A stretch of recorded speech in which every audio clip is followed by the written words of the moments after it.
Good morning, good morning, good morning, folks. Welcome to another episode of Spilling Tea. I'm your host, Tiffany Daniels, and we're going to that horrible world known as the JRC. But before we do, the disclaimers, and I will get right into it, but before we do, I'm going to warn you this is going to be relatively short.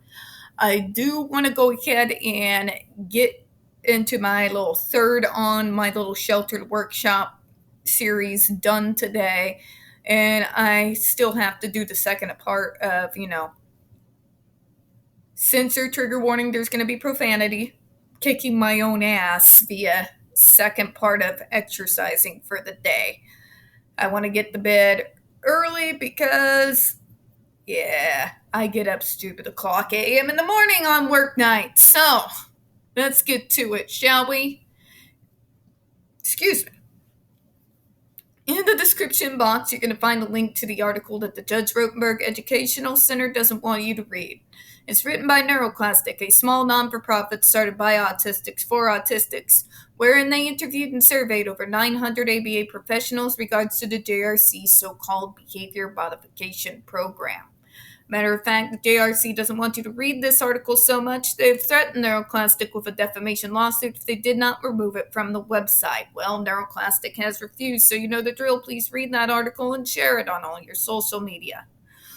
We also have in there NeuroClastic's public statement regards to the defamation lawsuit threat, as well as a link to their GoFundMe. We are crowdfunding, folks, in case the JRC actually has the cojones to see through with their threat. Also linked in there, the Ozarks first article I would like for all of you to read in regards to the Agape boarding school / now known as Stone for Help boarding school situation.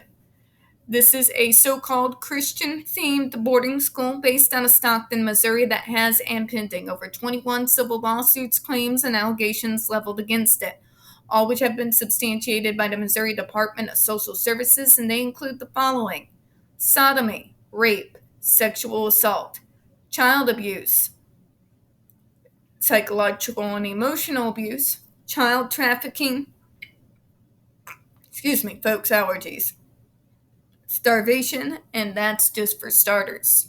You have one former staff member arrested by the FBI, another, a doctor, still on the premises with full access to the boys, up on, again, multiple substantiated claims of sodomy, rape, and sexual assault. You've got an attorney general too busy chasing drag queens to actually do his job, and you got a governor who's just off his nuts. So send help. And please, folks, read that article, share it on all your social media, all right? We also have in there all the pertinent links to the Stop the Shocks campaign, including, most importantly, Autistic massive archive on the subject, the templates, Jennifer Mastuba's behavioral sheet of shockable offenses, a clip out of the 7-hour ordeal undergone by Andre McCollins back in 2002, the templates, and the ever-present self-explanatory change.org shut the Judge Rotenberg Center down petition. When we discuss the JRC, you're going to hear vivid descriptions of and catch clips of surveillance footage of people with disabilities being tortured and abused. If you got young children present, please go ahead and use those headphones, all right? All right, trigger warning. We are about to once again descend into the mad ravings of the lunatic mind known as Dr. Matthew Israel. You're going to hear gaslighting, victim blaming, lies, pseudoscience, enough ableism and bigotry to circle the globe a few thousand times, all coming from someone with a massive ego and even larger God complex. So, folks, as always, please prepare yourself for the stupid, all right? Okay, where we left off last vid. Now he's going to do the trick of most teenage girls. Please, somebody shoot me. It's imperative that the JRC devise a protocol for reassessing the effectiveness of aversive interventions once they have been tried for 5 years with only limited effectiveness.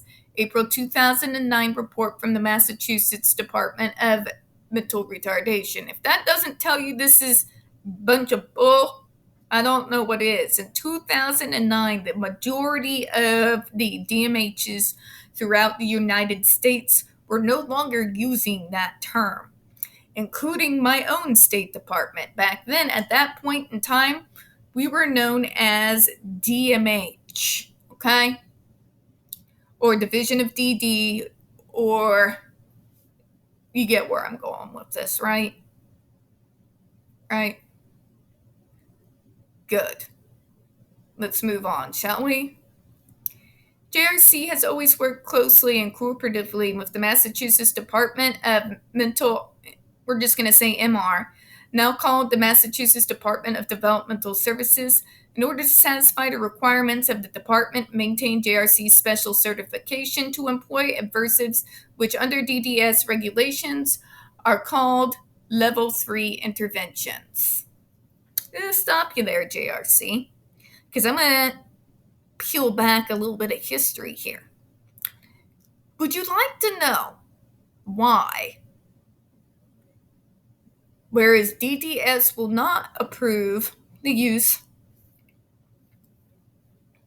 getting allergies, of level 3 adversives, or indeed any other form of adversives at any of the other programs in the state, would you like to know why they continue to allow it at the JRC, in spite of the fact that they have removed it from all the other facilities, schools, and programs?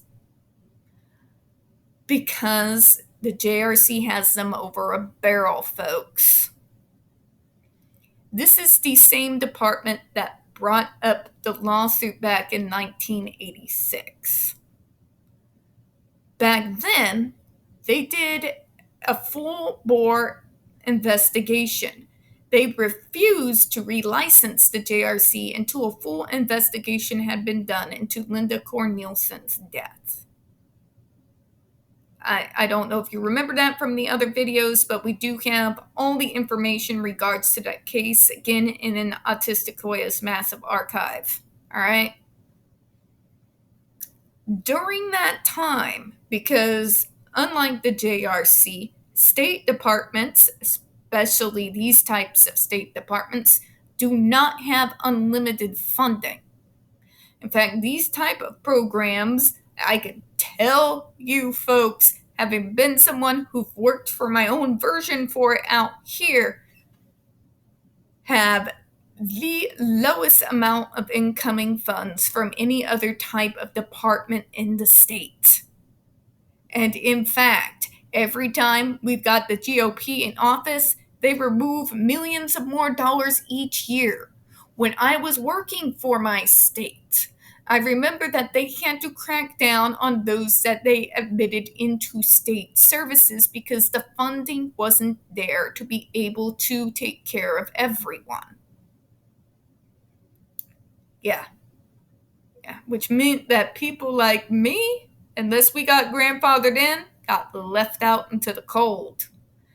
And all the slack had to be picked up by the independent living centers. Thank God those were there, because I had to direct a lot of people like me, a lot of people with other developmental disabilities over to centers for independent living, who also had limited funds, I might add, but they at least were able to do a little bit more.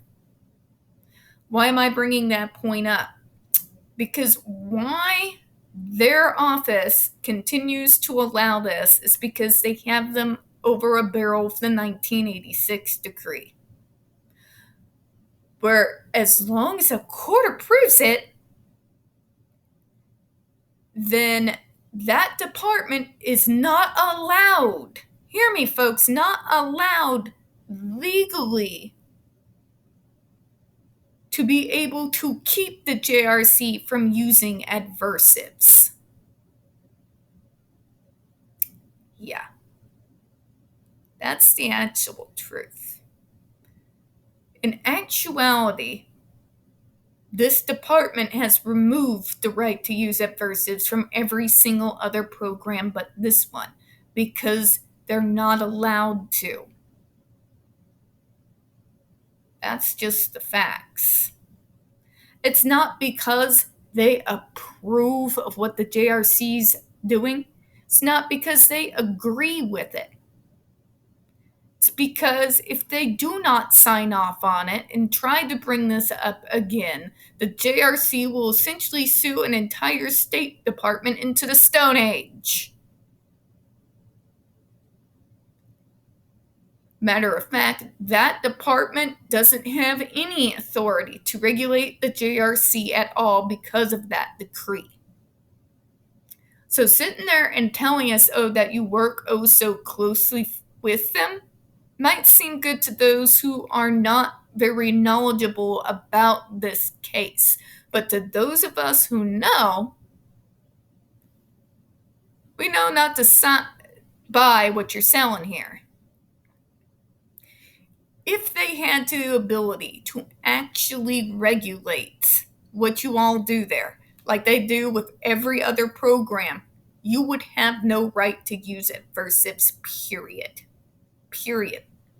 Matter of fact, schools like New York have to go around you and make their own rulings in their own state in regards to their own individual students so that you don't have the ability to torture them. Sorry, doctor, but I'm going to call you out on your bull. So what is this telling us here? Dr. Matthew Israel is trying to use the fact that these folks sign off on what he does every year as indeed trying to get you to see, but it's approval, which means that it's safe. But when you know the context, you know it's a bunch of bull. And it's not the argument, doctor, that you think it is. What's even more entertaining to me is the fact that I know MDRI had access to that information, as well did the UN Special Rapporteur on Torture. They also know it's a bag of garbage. So why are you using it? We're going to close out on that, folks. We don't get very many views on this channel. The few that we do tend to get removed from time to time. So please don't forget to hit the like button, hit subscribe, and don't forget to hit the comments. I do appreciate your time. As always, we here at Spilling Tea hope you have a good one. Bye-bye, everyone.